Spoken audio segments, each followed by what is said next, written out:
Andrew Gilbertson is a 40-year-old California man who robbed a bank while wearing a children's pink backpack. And when he got caught, he said something curious. He said that the Virgin Mary told him to wear the disguise as he robbed the bank. So he said that the Virgin Mary told him to wear his tiny pink backpack and wear like a little goofy cap. So he's on trial now for his crimes.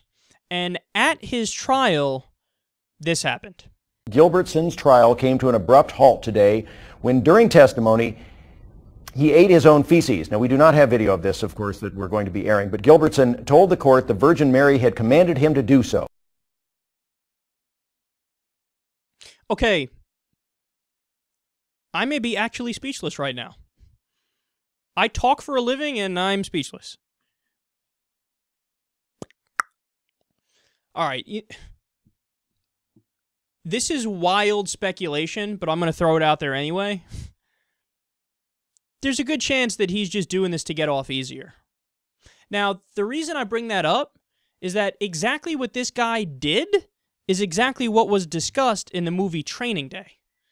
Denzel's sitting around with all the other corrupt cops and like the judges and shit in the restaurant, and one of the guys tells a story about how some guy, conned the judge and conned the system, packed his ass with peanut butter, and then took the peanut butter out of his ass crack and licked his fingers in front of the judge, and the judge said, "This guy can't go to jail. This guy's crazy."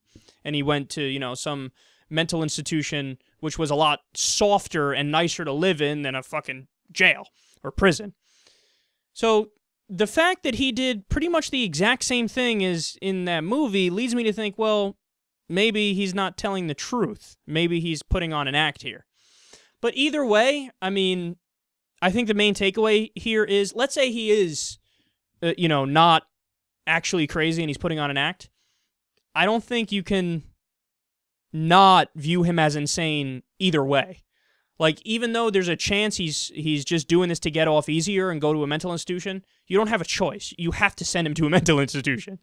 Because what if you're wrong? What if he indeed is crazy and he indeed did eat his shit and does think that the Virgin Mary is talking to him and all this stuff, and you make the wrong decision, well, then everything is going to be worse. So I would put the guy in a mental institution anyway and keep him there for a long fucking time, if not his entire life.